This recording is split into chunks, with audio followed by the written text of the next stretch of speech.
Protoss player gets in a few more hits on that medevac, and Kim's harassment here has come to a quick end. Now, David Kim didn't really kill very many probes there, but he didn't need to. We saw him take down a pylon, we saw him take down an assimilator as well. But the real benefit for David Kim at that point was that he forced Yun Ho to pull away his probes, meaning that he wasn't mining from one of his bases. Yeah, all of those workers not operating for that long a period of time is a real cost. That could be hundreds and hundreds of minerals lost by Yun Ho in that one exchange. And yes, David Kim also lost minerals and resources by losing those units. But, you know, it's difficult to say at this point where the advantage will lie, but it was still a really effective raid for David Kim, and of course it may force Yun Ho to make different types of choices with his technology later just to avoid a similar type raid. Yun Ho's trying to establish map control. You see that David Kim is defended relatively well right now. He has a few Hellions, he does have some siege tanks, and he is probably unaware of Yun Ho's 9 o'clock expansion. Yun Ho took a second expansion, so right now he's going to have the resource advantage, but he's also going to be able to skate out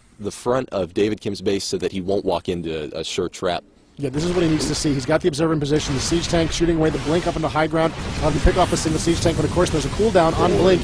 He needs to get away. The Thors are closing in for the kill. He needs to buy himself, and there's the blink. He got the blink off in time, and he got away with the rest of his forces. Still a little bit of a beating he took there for not a lot of game. And here we see is another response from Yun Ho moving onto the board. This is a warp prism. This is a unit that you can use to transport units, but you can also use it to create a power field. And this is incredibly important for the Protoss because he can use this power field to warp in forces anywhere he wishes. Now, David Kim mysteriously has managed to main control that one watchtower, so he may have seen that warp prism fly by. He probably was able to see that. We do see that David Kim is retaliating a little bit, trying to bunker up his base. We can see he doesn't want any stalkers getting there, harassing him anymore. And down in the lower right corner of the map, we see that that warp prism has made it all the way into David Kim's island expansion. And there he goes, using that warp prism, putting it into phase mode, and bringing in some zealots. This is not good for David Kim. We see that harvester count just fall. Yeah, you can see David Kim's desperately trying to counterattack. The workers can fight back, but they're going to take a lot of damage in this coming exchange. He may even manage to wear down those zealots over time and take them out, but still, every worker dead is just vital economy lost, and you can see the damage has been done there. The workers do not manage to survive that attack, and the command center is forced to flee the battlefield. With one unit and a handful of zealots, Yun Ho has destroyed an entire expansion and really put himself on top of the game, and David Kim's response is quick and brutal. Here come the Reapers jumping up to high ground before being chased off by the stalkers.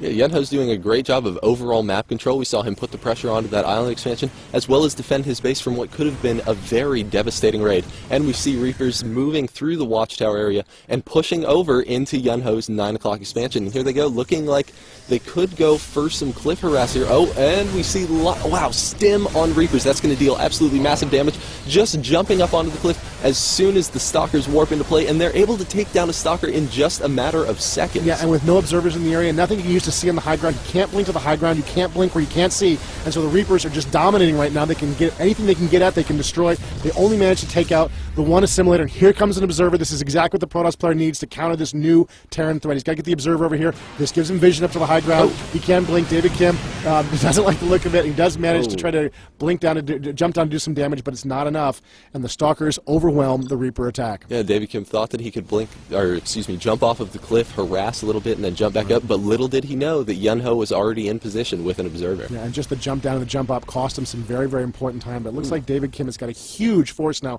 moving out of the map. David Kim has built a planetary fortress at his high yield here, which is a vital, vital benefit. Looks like the Zealots are going to stay and play there, guarding that location. David Kim over on the left-hand side of the map, pushing up against the Protoss. Major battle about to occur right here in the middle of the field. Oh, we see the stalkers trying to blink away. Yun Ho is right now fighting a two-front battle. David Kim has a really good position at this point in the game, and he's going to be setting up camp out in the middle. The siege tanks were in siege mode. He's going to be falling back to the Xel'Naga watchtower, putting them in siege mode. Once again, he really wants Yun Ho to try making a push on him. Yeah, he really wants to take control of this position. He really hopes Yun Ho will be foolish enough to come out here and engage with all those Marauders and Hellions. Look, he's got the Hellions up front, against the Zealots. Oh, there's a Sty Storm. Huge, huge hit. Lots of damage. The Marauders can kind of tank that, but that's way too many hits. They need more than that if they're going to take that kind of damage. You can't take multiple Sty Storm hits. And here come the Protoss pushing in, looking for a little payback. Another Sty Storm right in the middle of the Terran stack.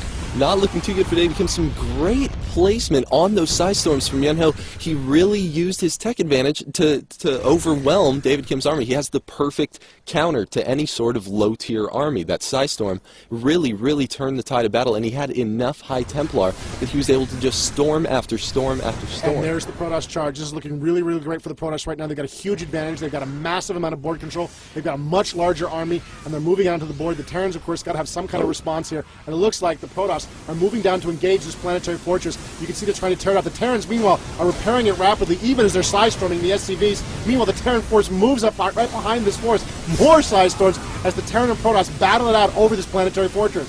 Oh, but it's not looking good for Yunho. He's been sandwiched in between a planetary fortress and a large army, and he's almost about to take down the planetary fortress, but no! Oh, the planetary fortress with sub 100 HP just barely lives. Unbelievable. Huge amounts of damage to David Kim's army. He loses a ton of SCVs there, but still, I think the advantage went to him. He wiped out that entire Protoss force. Well, a little sneaky shenanigans by the Protoss here. They've got some High Templar on the high ground using that Warp Prism. Maybe he'll do some damage up there. Meanwhile, it looks like a nuclear weapon from David Kim has been launched. He's got a medevac overhead trying to heal it. The Ghost is healed while the medevac picks him up, and the nuke lands, hitting the Nexus, failing to destroy it, but still doing a lot of damage as David Kim's forces roll in to trash this Protoss base. Oh, the Ghost just barely gets away. Good thing the medevac was there to heal him up for just enough right now. David Kim doesn't have sight, but oh, he throws down a scan, able to take down those Stalkers, and now it's looking like, wow, that Nexus is free reign. You can see the Thors using their special ability to deal absolutely massive damage to Yunho's base. And he's using some side storm on the Thors. It's a little bit of a mistake. You really should be going for a phase shift at that point. It's a new ability. You're probably just not 100% aware of it yet, but it allows you to actually put Thor out of the action for a short period of time. And the Colossus moving in now. Again, also not a great one against the Thors, but they do a significant amount of damage. It does give him some advantage here, and the Protoss just powering through these Thors with all the wrong weapons, but he's got such a powerful economy at this point, he can afford to do it. And another nuke dropping from David Kim, doing terrible damage to that Nexus, as the Ghost is just continuing his constant harassment of the Protoss. David Kim's doing exactly what he needs to be doing at this point in the game. He needs to put pressure everywhere simultaneously. We can see that Yunho did have map control. Another nuke comes down, able to take down Yunho's natural. He currently only has one base on the left side of the map to gather minerals from. His main has been mined out. Unbelievable. The Ghost for the win as it closes in, dropping nuke after nuke on the Protoss base. And here come the Protoss, desperate for some blood here, closing in, using the Colossus, trying to get some additional damage. And it looks like the Thors and the Marauders are going to simply be too much for this force.